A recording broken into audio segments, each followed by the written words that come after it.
and more power, or more pool and more garden? Which one do you prefer? Johnny here for Johnny's Car Care and Reviews. So what am I doing in the meantime while I wait for my Bronco? I'm actually going to try to have my first year's payments for my Bronco all covered with a couple cars that I'm going to flip. Now, I used to do this when I was in school because I did 2 years of college and I did 6 years of university. And during that time, I paid a good part of my tuition with actually cars that I would buy in the fall, summer cars that people, would put for sale thinking, hey, next spring I want to buy my next new project. People always want to upgrade. They want to get something that in their head is bigger, better, cooler. And I'd pick up those cars on a deal and sometimes even on a steal. Then, of course, I'd pay to have them stored in the winter. But come spring, after I'd put a little bit of work into them, I'd usually actually make a couple $1,000s. Now, I've kind of fallen into this situation because while waiting for the Bronco, I'm also waiting for Marie's plug-in Escape. It looks like that might actually start getting built in August because at my local dealer, we've got our first plug-in titanium Escape scheduled for the end of July. So she has an SEL that she's going to be getting. So I'm thinking they'll probably start making the lower level models come, I hope, about a month later. So I'm thinking probably near the end of August. So we should be getting that sometime in September if everything goes well. But I sold the truck thinking it'd show up sooner. And then I sold the Mercury Marauder. Now the Marauder I didn't make money with. Because I ended up putting about close to $2,000 in repairs into, but I really wanted that rare car and that wasn't to make money. I really wanted to try out an SVT product. I wanted to try out that Cobra engine, which was fun, but the car was a little heavy at 4,200 pounds. Now, I've got this Mustang here. It's far from 4,200 pounds. It's more around 3,200 pounds, and it's actually quite a delight. I'll let you know, I got a deal on it because it has a bit of a heating issue, but I checked things over. The exhaust comes out clean and clear. It's not blue or black or dark gray. Started it up, clean exhaust. I don't think that this engine has ever overheated and actually got rebuilt only about 30,000 kilometers ago. So about 20,000 miles ago, this engine was rebuilt. However, I narrowed the problem down to a water pump and or a thermostat, and it just makes sense. When you have a near 30-year-old vehicle, you change all the radiator tubes going in and out, you change your thermostat, and you do a water pump.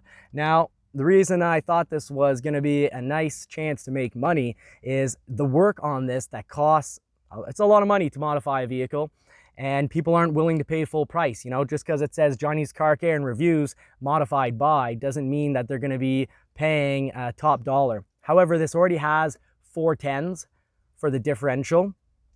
It has a camshaft. Not only does it have the camshaft, which has it kind of idling like a muscle car, a little left-right rocking back and forth. It's a real pedal to the metal type car. It also has headers.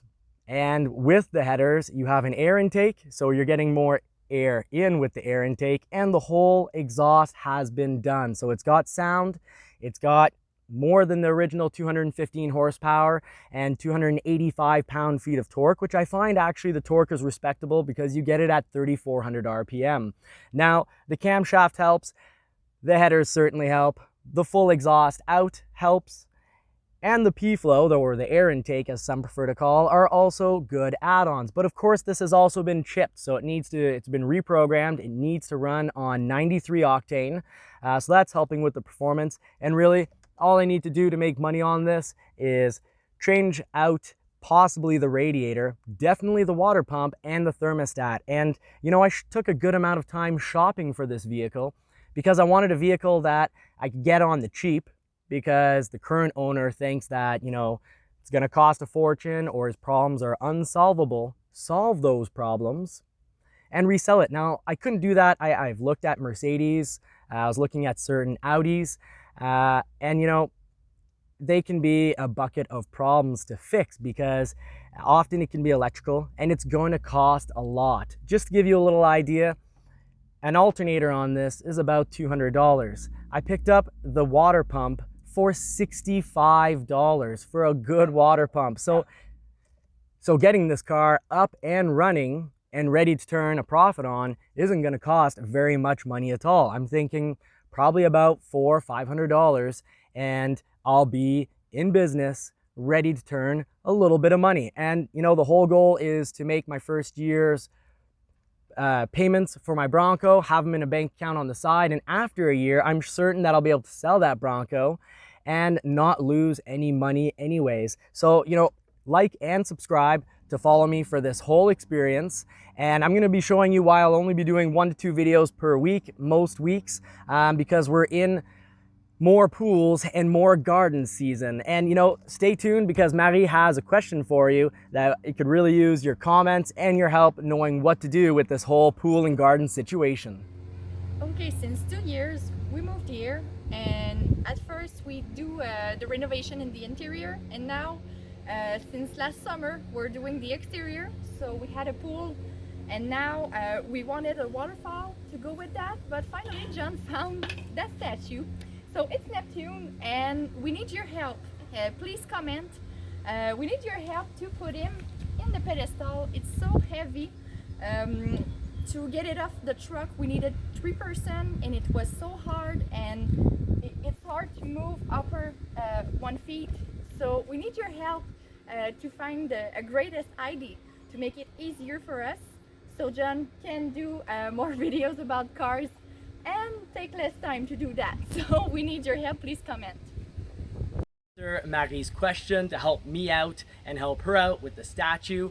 And hey, you can even leave the comment if you want Marie to have a Reno and garden channel. But for now, let's focus on, you know, more cars and more power.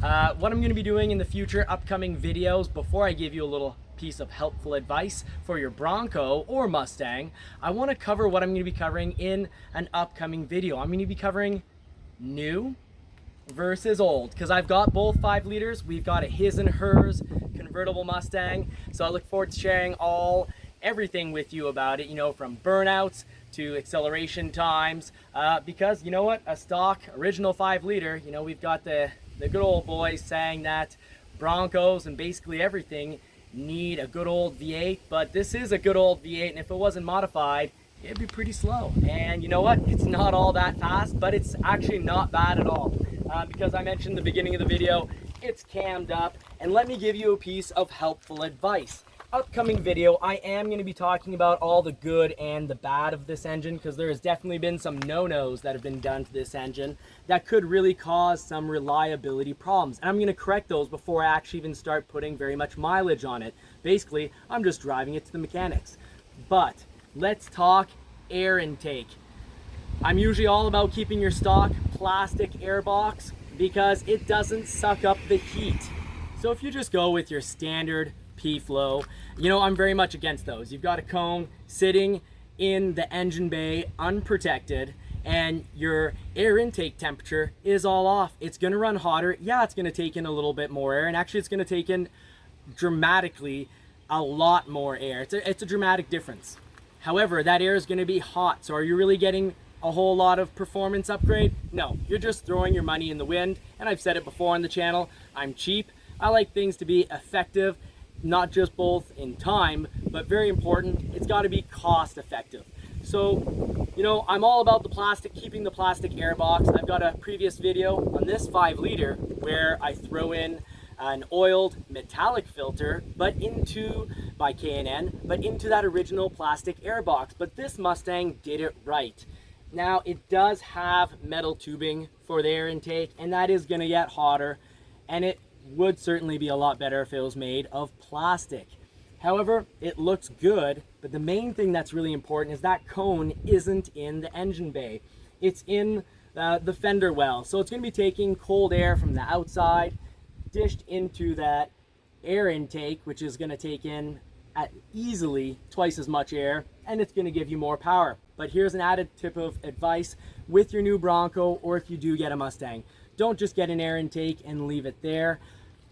You got to reprogram your computer. Otherwise, you know, so your mass airflow sensor and your original programming on the computer is going to be holding you back. So you got to get it reprogrammed. Now, I'm all for actually chipping vehicles. I really like it when a major manufacturer spends a ton of money giving you multiple programs for a setup versus hoping to find someone who's experienced. Some people will say they're experienced and can reprogram your computer, and are, and others will just say it, and well, you'll find out when you have engine problems that maybe it was their first time working on a Mustang. So that's my tip for today. You know, I'm all about being helpful, so please help me out. Give us some advice on the statue, and like and subscribe, because that's the big one that helps me out. And you know, stay tuned to see what we're going to do with the 94 5-liter Mustang and what's going to happen to the 2018 5-liter Mustang, and for old versus new videos.